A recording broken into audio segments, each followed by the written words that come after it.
My Sister Wife's Closet has been officially classified as inactive as of November of 2023. But that doesn't mean that Robyn has abandoned all hope of the business, at least according to Mykelti. Mykelti answered some YouTubers' supplied questions over on her Patreon and addressed all that maybe is My Sister Wife's Closet. We have a lot to talk about. Let's get into today's video.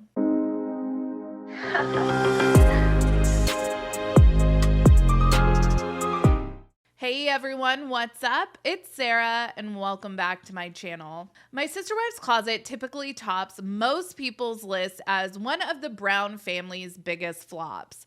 After, of course, thinking that polygamy was a tenable lifestyle with Cody at the helm. My Sister Wife's Closet became a registered LLC in 2018, right when the family moved to Flagstaff and started falling apart. Well after they initially made that pitch to investors and then never capitalized on that initial infusion of cash. Also well after anyone even thought that the Browns were still trying to make My Sister Wife's Closet a thing. By 2018, Mary, Janelle, and Christine had all moved on to actually generating independent incomes by way of the various MLMs they'd become involved in. And they were still funneling money into the family bank account while Robyn was apparently still trying to convince everyone that My Sister Wife's Closet was a viable business. In Touch Weekly pointed out in December of 2023 that the website is still active. It just has this "will be back soon" disclaimer on it. Also important to note, classifying a business as inactive is different than dissolving it. Classifying the business as inactive in 2023 just means that they had no business activity. Let's go back in time for a second and remember just what a disaster the My Sister Wife's Closet pitch was. Cody and the wives were asking for $2.5 million in exchange for 20% of their business, a proposition that would have gotten them laughed out of the Shark Tank. The most jaw-dropping moment from the pitch was when the Browns revealed their abysmal conversion rate. I heard you say that you have this amazing marketing plan. You've had a captive audience, you've said in your highest months at 15 million, and you only have 500 sales. When you have tons of hits on a website a month and the sales aren't that great, that's a problem. You guys, 15 million website hits to 500 sales. That is a conversion rate of 0.0033%. Janelle, bless her heart, had a goal of getting them to a conversion rate of 1%, which actually would have been amazing with the amount of traffic they were getting. People like Kim Kardashian, who utilize social media to hawk their various businesses, only need a small conversion rate when they have the amount of traffic that they do. I'm no business analyst, but I'm willing to bet Kim Kardashian has a conversion rate of higher than 0.0033%. We suggested giving you maybe 250 to 500,000, and then 6 to 8 months we'll reevaluate, see where your numbers are.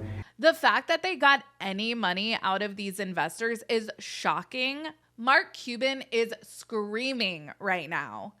I feel like this had to have been backed by TLC or something. Again, I'm no business analyst, but if these people are just handing out money, can we get some? If we had more money coming in from My Sister Wife's Closet, it would mean money coming back to us and therefore paying for college. What it means for me, if they're gonna say yes, is that maybe I can have a little bit of a life. I wanna have a baby, so.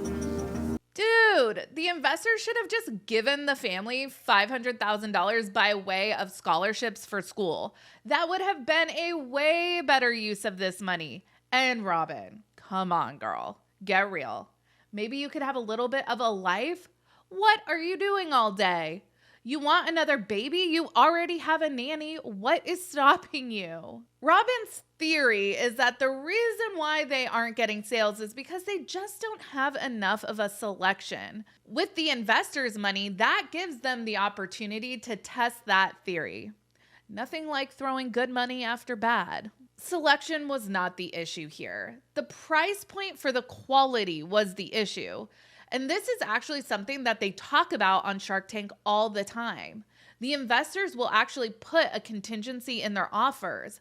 I will give you X amount of dollars for whatever percent of the business, and we will streamline manufacturing and figure out a way to bring the price down, because you can price yourself out of business. And it looks like that's exactly what happened here. A member of our Facebook group left a comment the other day stating that they bought something from My Sister Wife's Closet last fall as a joke for a friend. The order number was 2669. They surmised that based on the order system they were using, they had made 1,669 sales since they opened. Over a decade of sales. When you do the math, that's a handful of orders a month.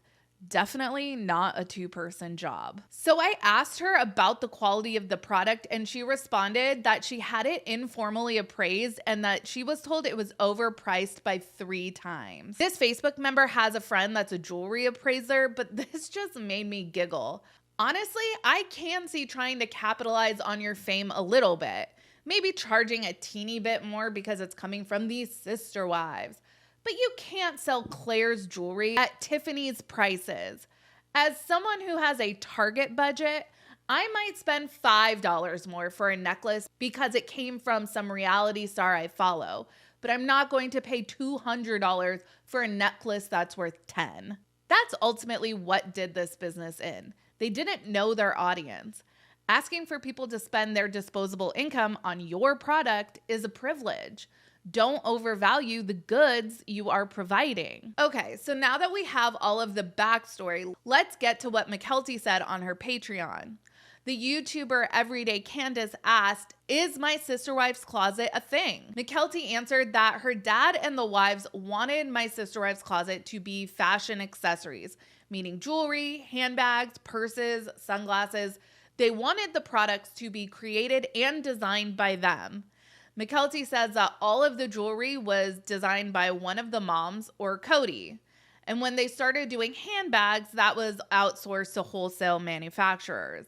Mykelti goes on to say the My Sister Wife's Closet jewelry to be more high-end. Mykelti does say that her personal opinion was that the jewelry was too expensive for what it was. I think that's everyone's opinion. Mykelti says My Sister Wife's Closet right now is not currently available. Apparently, they've had a lot of issues with the website and hackers. Mykelti says the company is not disbanded, but it's not an active thing.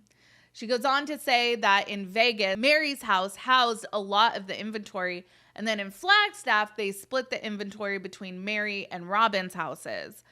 The longer they were in Flagstaff, the more Robyn just operated the business on her own. And to sum up, Mykelti says that the business is not active right now. I might get dragged for saying this, but honestly, bless Mykelti's heart.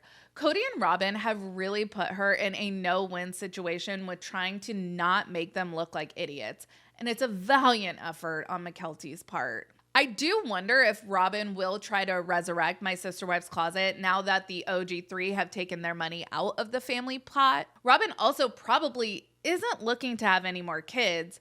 Her tender age kids are literally in elementary school at this point, so I mean, she has the time. I would be here to see her try to get this business off the ground again. I think that that would be entertaining to watch. Let me know your thoughts down in the comments. Make sure you like this video and subscribe to my channel. Be sure to check out my second channel, Sarah Spills. A link for that will be in the description of this video. Follow me on Instagram, Threads, and X at Reality Squad, and I will catch you guys in the next video. Take care. Have a good one. Much love.